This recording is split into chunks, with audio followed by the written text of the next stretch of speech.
Y ahora vamos a hablar de un personaje grande que vino de Portugal, tan grande como la vuelta al mundo. Hoy queremos hablar de Magallanes, que no entró en la selectividad, pero sí en la vida de José Manuel Núñez de la Fuente, nuestro invitado de hoy. Vean estas ilustraciones de época. Parecen narrarnos una gesta épica, gloriosa. Sí, eso es exactamente lo que hacen. Porque la aventura alrededor del mundo de Fernando de Magallanes, el hombre que según José Manuel Núñez de la Fuente lo vio y lo anduvo todo, es la odisea de la primera circunnavegación del mundo.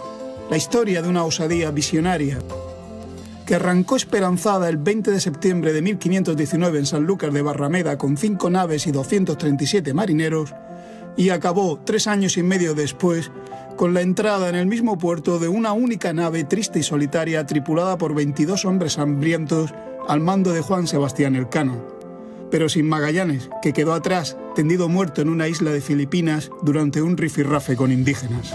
Perdidos igual que una nave en el espacio, flotando en el Atlántico, la Patagonia o el Pacífico, Magallanes y sus hombres se enfrentaron al vacío, el frío, el hambre, la desesperación y a un motín que el marino reprimió contundentemente mientras se adentraban en océanos o estrechos que bautizaban conforme los iban descubriendo. Ojos vírgenes que ven por primera vez el vasto mundo. El diario de aquellas aventuras en mares ignotos se perdió, pero José Manuel Núñez de la Fuente, un antropólogo sevillano con más ganas de acción que de despacho, los volvió a navegar en los 90 durante 3 años, y a vela. Desde entonces lleva enganchado y enganchando a jóvenes a las rutas magallánicas, en homenaje a una aventura como menos digna de una ópera. Digna de una ópera que ya tiene. José Manuel Núñez de la Fuente, bienvenido. Es un placer estar aquí contigo, Jesús.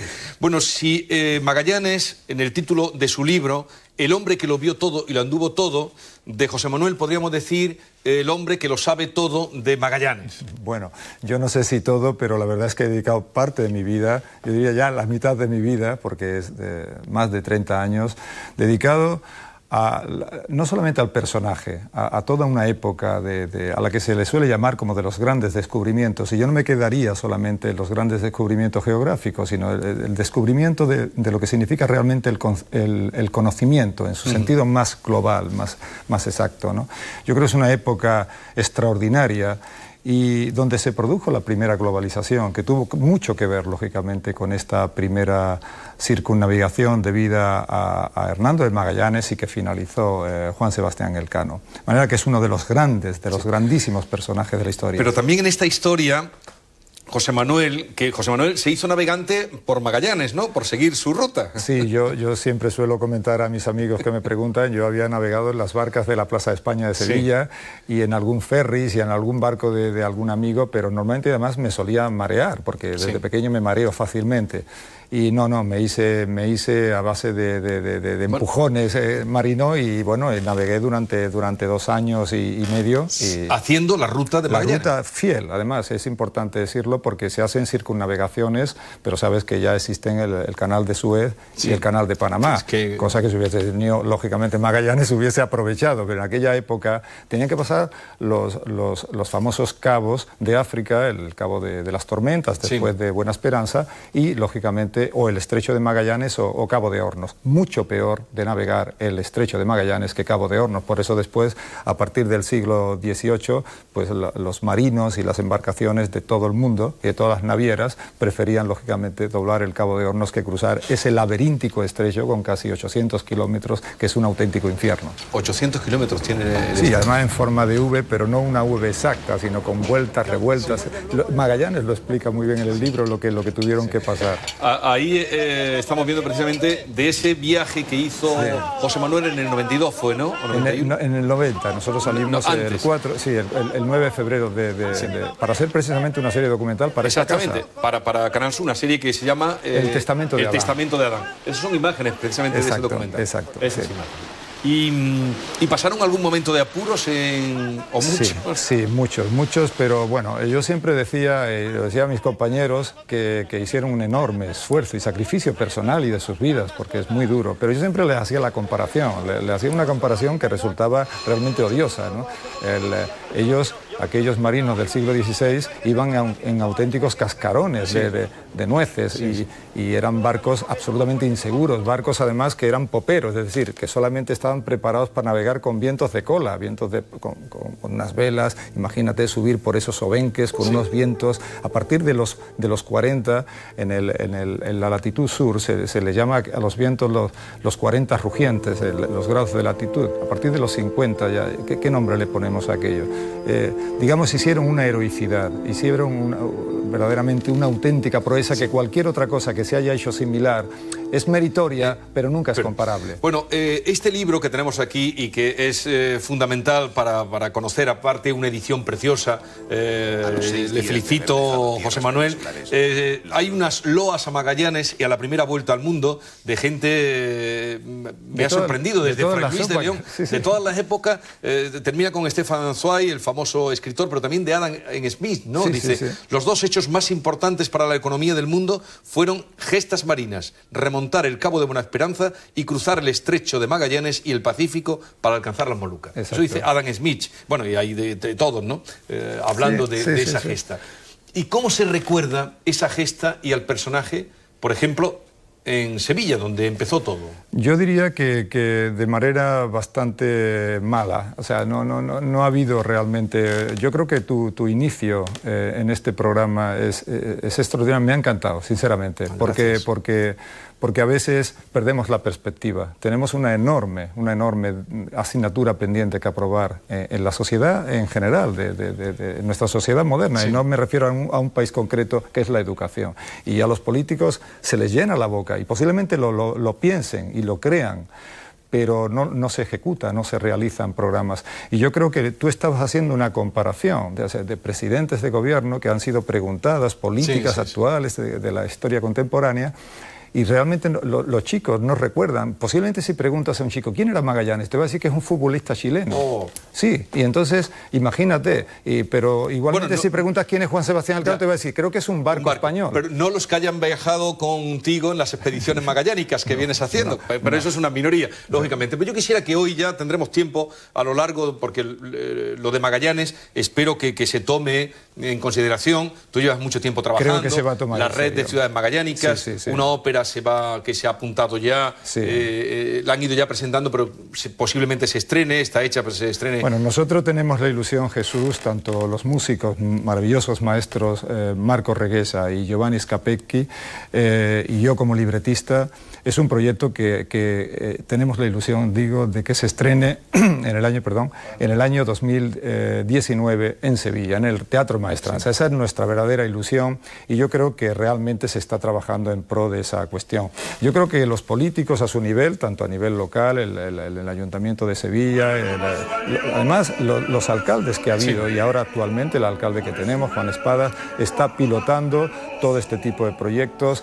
Al mismo tiempo lo está haciendo también la Consejería de Cultura, y creo que se lo ha tomado en serio ya por fin el Gobierno central, de cara a que se ha creado la Comisión Estatal. Yo creo que ahora, a partir de ahora, es cuando tenemos que poner los proyectos encima de la mesa. Afortunadamente, yo llevo muchos años de ventaja, por eso tengo escrito el libro, tengo la ópera, pero habrá más cosas, Este libro, que es un diario, sigue un diario que no existe, ahora hablaremos, o no existía, un poco pues también el símil del Quijote, ¿no? Decite a Mete Benengeli, pues así se construye este diario. Estamos escuchando de fondo, y incluso había unas imágenes de una presentación, porque han ido presentando a modo de avance de esa ópera, que el título de la ópera es Magallanes. Magallanes, no hay rosa sin espina. No hay rosa sin espina. Sí, porque realmente la vida de Magallanes, pero yo diría la vida en general, nos ofrece cada mañana una hermosura, ¿no? Levantarse, despertarse es algo muy hermoso, pero al mismo tiempo inmediatamente comienzas a tener el dolor, el sufrimiento como compañeros. Esas son las espinas,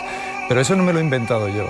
Eso es un lema. Cuando yo estuve en Vicenza, que es la ciudad donde nació Antonio Pigafetta, que es el cronista oficial, digamos, es además el autor del primer bestseller de literatura de viaje, de literatura etnográfica, en su palacete de Vicenza, que es una auténtica preciosidad arquitectónica, hay un lema, incluso anterior a la existencia del propio Antonio Pigafetta, que reza «Il ne rosa n'espén». en francés. Sí. Es decir, no hay rosa sin espina. Me encantó. Era como una especie de premonición de después de lo que iba a ocurrir. Pero la vida de Magallanes, primero, ¿por qué se viene él? Porque Portugal competía en navegación y también competía en ganar a España. ¿Por qué se viene a España? A Sevilla, no ya a España, sino a Sevilla, a poner en marcha esa empresa que trae en la cabeza. No viene a Castilla, pero viene a Sevilla. Viene a Sevilla porque Sevilla es en ese momento Cabo Cañaveral. Es el centro, y digamos que Lisboa era Baikonur en tiempos de la Unión Soviética, o viceversa. Es decir, estamos hablando de los dos centros de producción náutica más importantes del mundo en ese momento, si quitamos la China, que siempre está aparte, ¿no? Entonces, lógicamente, Magallanes tiene una serie de problemas con su rey, con don Manuel I, el afortunado, y sería largo de contar, porque tiene problemas, y entonces él decide, pero problemas es importante entender de forma que es muy injusto como es tratado. De hecho, Magallanes es maltratado por la corona realmente, después de todo lo que había hecho, porque Magallanes no es un advenedizo. Magallanes es un señor que, aparte de estar muy bien formado en todo lo que tenía que ver con la navegación, con la cartografía, digamos, era una persona que hoy dirían un ilustrado, era un hombre del Renacimiento, un humanista. Y además había sido un gran guerrero y no se le pagan sus servicios como es debido. Y entonces él, digamos, hoy diríamos, se cabrea, como tú has dicho de los estudiantes, se cabrea y pasa la frontera, y además se lo dice al rey y se desnaturaliza. O sea, él no es un traidor, yo eso lo he defendido, y ahora en Portugal ya se entiende que Magallanes es un héroe, y durante un siglo se entendió que era el propio Camões, lo cita como un traidor a su patria. Y llega a España y él hace una cosa muy inteligente. Él previamente había recurrido a contactos, como haríamos hoy día, ¿a dónde me tengo yo que dirigir? Y esos contactos le dijeron, dirígete a una familia de portugueses que llevan allí tiempo. Y él se dirige al alcaide de las reales atarazanas, de los astilleros, y de los reales alcázares, que es Diego Barbosa. Y Diego Barbosa va a ser la persona que no solamente le va a dar la puerta de entrada después a la casa de contratación, a la corona, a su propia hija, porque una de sus hijas, Beatriz, se va a casar con él, y además le va a dar la puerta a la entrada a la historia universal. Digamos que es un personaje clave en esta historia. En la expedición, ¿cuántos hombres iban en la expedición que sale de ahí, justamente esa imagen? Porque ahí empieza todo. Eso yo no sé si lo saben los sevillanos y los andaluces y los bachilleres. Ahí empieza la unión del mundo. Exactamente. Este es el núcleo, el nudo gordiano, digamos, el alfa y el omega de la primera circunnavegación, que es lo mismo que decir la primera globalización comenzó en ese viaje, en ese momento. Pero además es algo muy importante. Yo decía, el avance del conocimiento. Fíjate, desde el punto de vista económico, el viaje fue un desastre. Si tenemos en cuenta además la cantidad de pérdida de vidas humanas. Porque ¿cuántos salen? 265. Y vuelven 18, ¿no? 18 más los 52 que volvieron en la nave que deserta del estrecho con la nao San Antonio. Por tanto, realmente no todos fueron muertos. En realidad tampoco son 18, son 21, pero vienen 3 indígenas que en la época no son seres humanos. O sea, no valen, esos no cuentan, ¿no? Aunque le pusieron nombres castellanos, ¿no? Entonces, realmente, insisto, hay una cosa que es fundamental de comprender. Hasta ese momento la tierra, Jesús, era plana. Los barcos, llegaba un momento en que desde el punto de vista del imaginario popular, pues se podían caer, llegado a cierto nivel en la latitud. Había un abismo, o sea, el mundo era como una galleta plana que estaba en el universo y sobre ella rondaban el resto de estrellas y demás. A partir de Magallanes, el mundo es una esfera. Eso lo sabían los sabios, pero no se había podido demostrar. Por primera vez en la historia del mundo, la Tierra fue un globo, una enorme manzana que se la repartieron los portugueses y españoles, primero por decisión de un papa y después por tratados sucesivos. Pero luego también la historia y los historiadores españoles, claro, la gloria se la llevó Juan Sebastián Elcano. Bueno, que no estaba ni siquiera, no era ni siquiera piloto de ninguna de las naos. No, él iba como contramaestre de la nao Concepción al principio, después tuvo ciertas iniciativas que no fueron ninguna de ellas buenas ni positivas, porque fue uno de los principales amotinados en San Julián, en la Patagonia. Y fue un personaje oscuro, yo lo digo en el libro. Juan Sebastián Elcano fue un personaje oscuro durante toda la travesía, no estaba destinado, según el ideario griego, a participar del altar de los héroes. Pero es verdad que a veces la historia es paradójica y es injusta, quizá. Y entonces, pues al que le tenía que haber pronosticado la gloria, el mérito de haber dado toda esa vuelta al mundo y haber llegado como un héroe, pues muere en Mactán, en Filipinas, y Juan Sebastián Elcano, digamos que de alguna manera supera toda esa parte, digamos, negativa en su trayectoria en lo que es la vuelta al mundo, y digamos que la compensa con ese meritorio viaje de cruce del Índico, del Océano Índico, y la subida del Atlántico por África. Estamos viendo ahora mismo el mapa, que ahí es donde está, detrás. Reflejada, se ve que realmente son 14.700 leguas marinas, que para que te hagas una idea en kilómetros, vendrían a ser como 80.000 kilómetros. 80.000. 80.000 kilómetros, pero además con una consideración de que hay que entender que en ese momento, por los barcos que llevaban, digamos, las condiciones de navegación eran verdaderamente, absolutamente catastróficas. O sea, barcos que tenían que navegar contra corrientes, contra los vientos, con olas inmensas de 12, 15 metros que se producen en el Índico. Sí, realmente es de un valor tan meritorio, tan inconcebible, que todavía hoy a los marinos expertos profesionales les cuesta trabajo creer que Magallanes pudiese navegar como lo hizo, y además con la pericia que lo hizo. No solamente cruzó el estrecho de Magallanes una vez, como desertó la nao San Antonio, incluso regresó, estuvieron buscando por si había habido una persona de una categoría extraordinaria. De hecho, hoy en el mundo, mientras que Colón tenía, yo soy muy colombino también, le doy un enorme mérito a Cristóbal Colón, pero depende de los países, le dan, tú sabes, su sitio, se lo quitan. En donde Magallanes es un valor, eso es un valor en bolsa hoy día que cotiza muy alto, porque de hecho, mira, fíjate, el primer navegador en Internet no se llamó Google, ni se llamó, no sé, ¿cómo se llama? El Yahoo, ¿no? Fue Magellan en inglés, pero la primera sonda de exploración en el espacio profundo se llamó Magellan. Y en la NASA, Magallanes es verdaderamente un héroe mítico, lo consideran como algo extraordinario. ¿Y cómo se le recuerda en su ciudad? Me refiero ahora a tu ciudad, José Manuel. ¿Cómo se le recuerda en Sevilla, ahora que estamos en las puertas, en vísperas del 5º centenario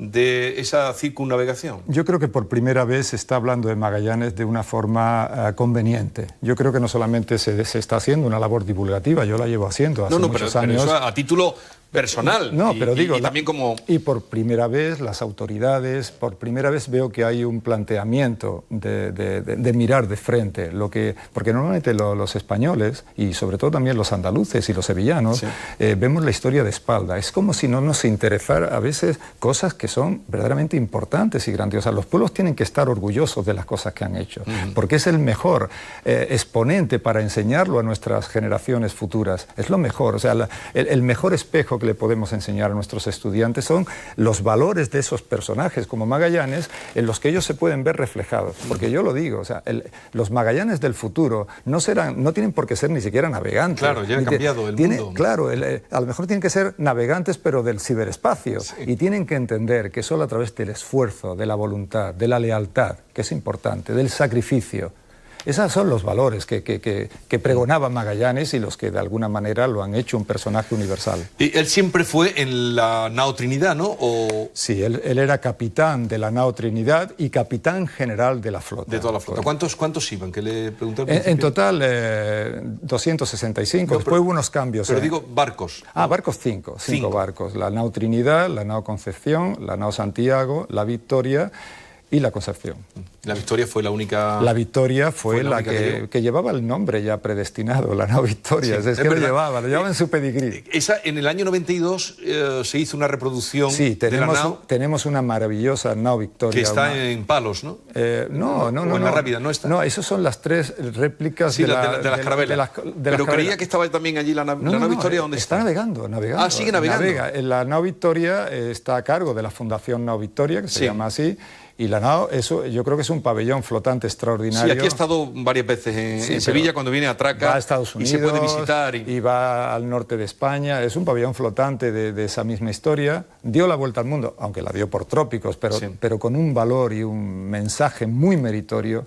Yo insisto, a mí me han dicho muchas veces, bueno, se podría hacer una réplica con los 5 barcos y tú irías, José Manuel. Digo, sí, pero hay que tener en cuenta una cosa. Los barcos los podemos hacer, incluso pueden ser hasta mejores, porque tenemos mejores tecnologías. Pero ¿dónde sacamos a aquellas personas? Claro. A Magallanes y a sus acompañantes, no lo olvidemos. Magallanes hizo lo que hizo porque llevaba gente también de un gran valor. Pero claro, alguien tiene que ser el visionario y el más listo y el que ve. Absolutamente. Bueno, ¿qué dejó escrito él? Porque este libro habla de los diarios, el hombre que lo vio y anduvo todo, el diario de Magallanes. Sí, mira, él escribió...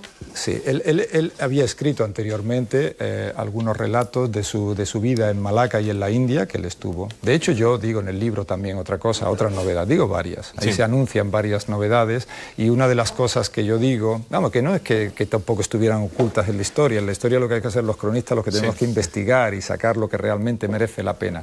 Y Magallanes en realidad fue el primer hombre que dio la vuelta al mundo.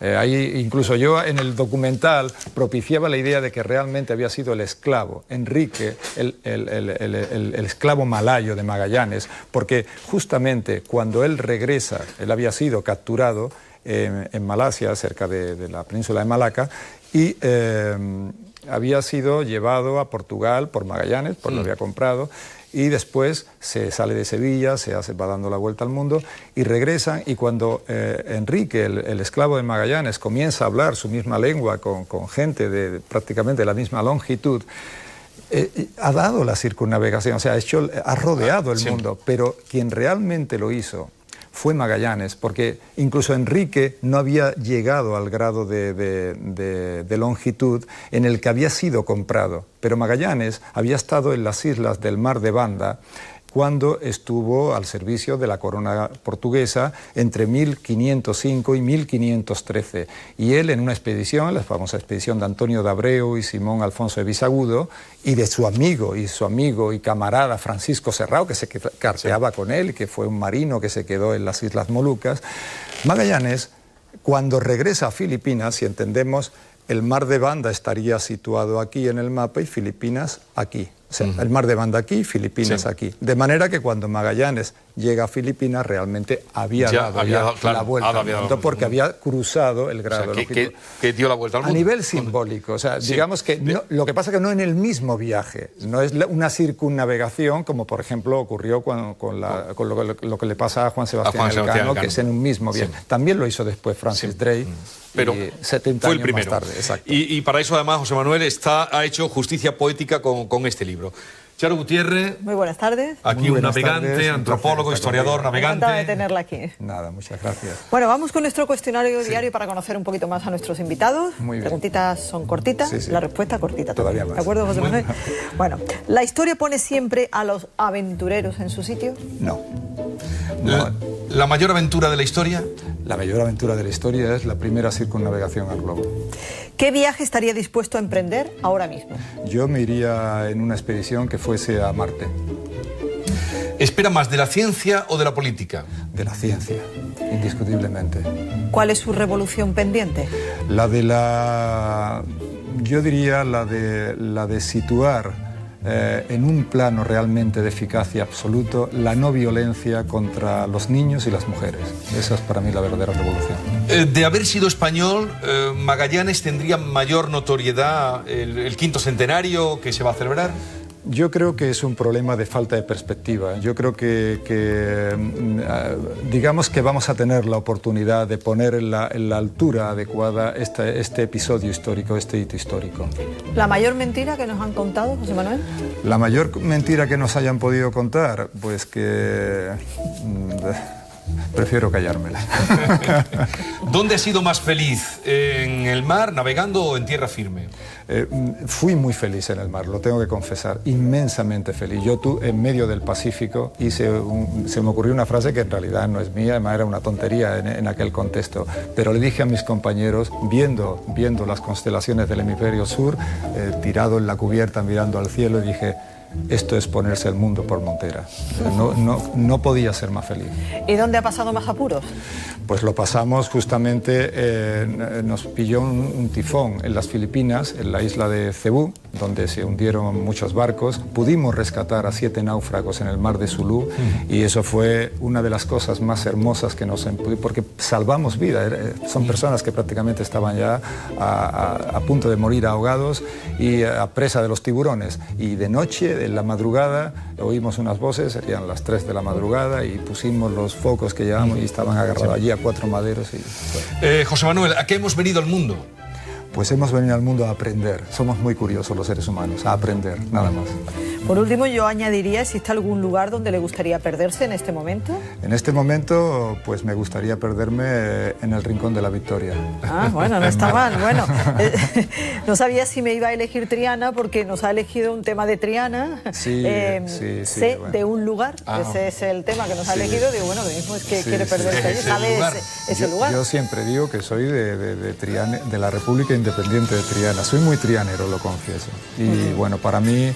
esa voz, Jesús de la Rosa, esos sonidos, ¿no? Esta canción, a mí me gusta mucho Triana, y yo los conocí. A mí también. Los conocí y conocí a Jesús de la Rosa. Pero a mí esta canción me gusta muchísimo por 2 motivos. Primero, por la música, y después por la letra. La letra...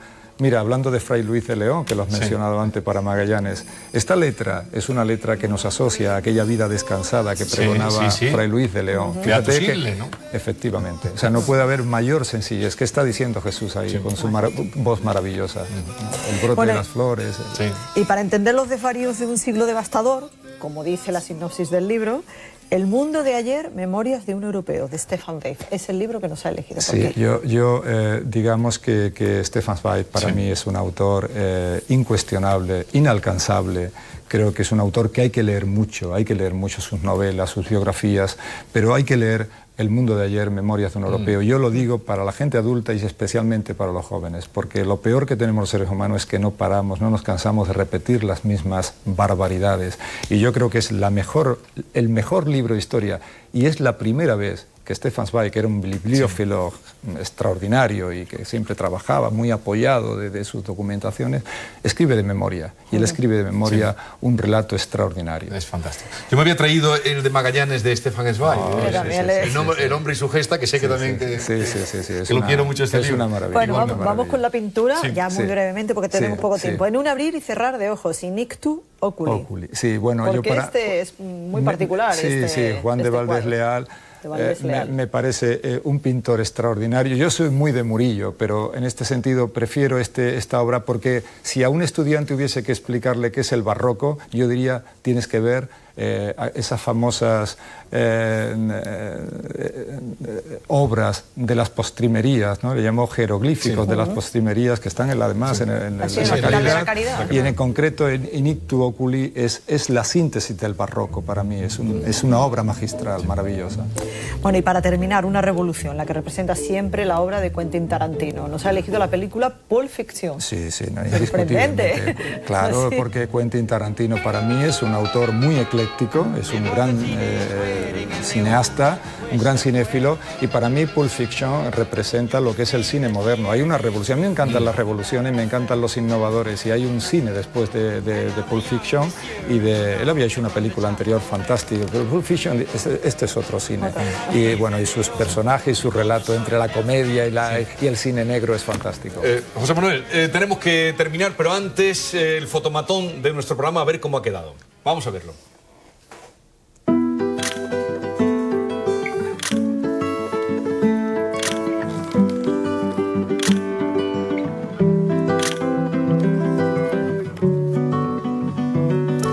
Pues ahí queda. Seguiremos hablando de Magallanes, puesto que estamos en las vísperas de ese 5º centenario. Gracias por la visita, y a todos ustedes, El hombre que lo vio y lo anduvo todo, el libro que José Manuel nos lleva a conocer más de Magallanes. Ha sido un placer inmenso, Jesús. Por nuestra parte igual. Muchas gracias, José Manuel. Bueno, pues nos marchamos con parte del documental que nuestro invitado hizo, titulado El testamento de Adán, para el año 92. Recuerden que nos pueden volver a ver a las 11:15 de la noche. Hasta mañana.